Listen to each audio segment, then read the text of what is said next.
বৃষ্টি দিনবাল এবং মুসাফুর রেগুলেটরে যদি দিনবাল হয় আমাদের ভবিষ্যতে আমরা আলোকিত দেখব। এই বালুখোররা, বালুর সিন্ডিকেট, বালু শোধ, বালু ডাকাতেরা আবার আমাদেরকে বাধা দেওয়ার জন্য চেষ্টা করেছে।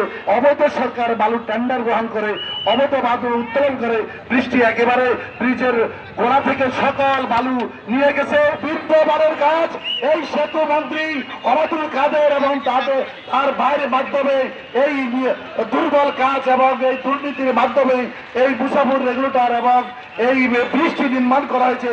তার সাথে সাথে আমাদের উপর আরো একটা চরম করেছে। তারা অন্যায় ভাবে মুসাফুর রেগুলেটরের পাশে তার ছোট ভাই অন্যায় ভাবে বালু উত্তোলন করেছে। 250-টিরও বেশি ডিজাইন অপশন নিয়ে ওয়ালটন স্মার্ট ফ্রিজ, বোঝে আপনার প্রয়োজন। বালু উত্তোলনের ফলে বৃষ্টি অল্প দিনে শেষ হয়ে গেছে, আবার মুসাফুর রেগুলেটর এই অবস্থায় গিয়েছে। আমাদের সোনাগাজী এই সাহেবের ঘাটের যেই বৃষ্টি আছে ছোটবাড়ি নদীর মতে সাহেবের ব্রিজ, এই বৃষ্টি একেবারে ধ্বংস হবার কারণ হলো প্রতিদিন আজকে 12 সাল থেকে অবৈধভাবে অবৈধ সরকার বালু টেন্ডার গ্রহণ করে, অবৈধ বালু উত্তোলন করে বৃষ্টি একেবারে ব্রিজের গোড়া থেকে সকল বালু নিয়ে গেছে। এজন্য প্রবল বর্ষার কারণে সকল ফিলার থেকে বালু সরে যাওয়ার কারণে বৃষ্টি একেবারে সরে যাচ্ছে। এই ব্রিজ এবং এই রেগুলেটর আমাদের সবার প্রাণের দাবি। আগামীতে আমাদের সোনাগাজী এই মুসাফুর রেগুলেটর যদি পুনর্নির্মাণ না করা হয়, বৃষ্টি যদি পুনর্নির্মাণ না করা হয়, আমাদের সোনাগাজী এবং কুমারীগঞ্জ একটা যে প্রাপ্তিদ্যবদ্ধ সেতু বন্ধন আছে এটা একেবারে বিলীন হয়ে যাবে। আমরা দাবি করব আমাদের ওই চত্বরের সিনিয়র চরহাজারি, সর্বশিশুর বাগাতারা, শশার দিয়ার কিছু আংশিক ইউনিয়নের লজ্জায় কিছু গ্রাম একেবারে বিলীন হয়ে যাবে নদী ভাঙ্গনের কারণে। ইতিমধ্যে যারা নদীতে গিয়েছেন তারা দেখেছেন কিভাবে এই নদী ভাঙতেছে। আমরা এই বর্তমান সরকারের প্রতি অনুরোধ করবো, আজকে মানুষ যে কষ্ট করে বিভিন্ন এলাকাতে এসে তাদের মনের যে দাবি সহমতি প্রকাশ করেছে মানববন্ধনে, আপনারা ইতিমধ্যে বুঝতে পারছেন।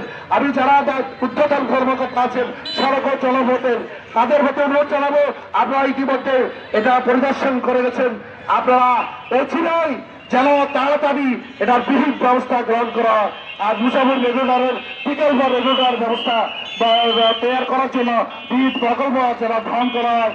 এবং এই বৃষ্টি এখনো যদি আপনারা সুন্দরভাবে প্রকল্প হাতে নেন এবং সুন্দরভাবে এটা ব্যবস্থা নেন, বৃষ্টি নষ্ট হবে না, বৃষ্টি আমরা রক্ষা করতে পারবো। আমি সবার প্রতি আর তারপর সাথে সাথে আমি এই সরকারের প্রতি দাবি জানাবো, যারা বৃষ্টি দিনবাল এবং মুসাফুর রেগুলেটরে যদি দিনবাল হয় আমাদের ভবিষ্যতে আমরা আলোকিত দেখব। কিন্তু তার সাথে সাথে আমাদের দুই উপজেলার জনগণের একটি মাত্র দাবি থাকবে, ব্রিজ এবং রেগুলেটরের আশেপাশে কোনো বালু টেন্ডার কোনো অবস্থাতে যেন না দেওয়া হয়। যদি আবারও বালু টেন্ডার দেওয়া হয়, বালু উত্তোলন করার ব্যবস্থা করা হয়, ব্রিজ এবং রেগুলেটর আবারও কয়েক বছর পরে ধ্বংস হয়ে যাবে।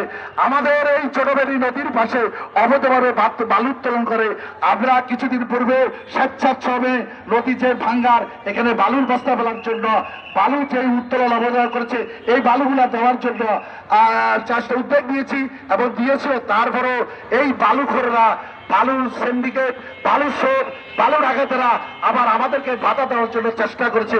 এলাকার জনগণ বাধা প্রতিহত করাতে তাদের দাবা খেয়ে চলে আসছে। আমাদের এলাকারই একটা কুসন্তান একটা ছেলে এই বালুগুলা দুর্নীতির মাধ্যমে এই বালুগুলা উত্তোলন করে বালু বিক্রি করে কোটি কোটি টাকা সে অবৈধভাবে ইনকাম করেছে।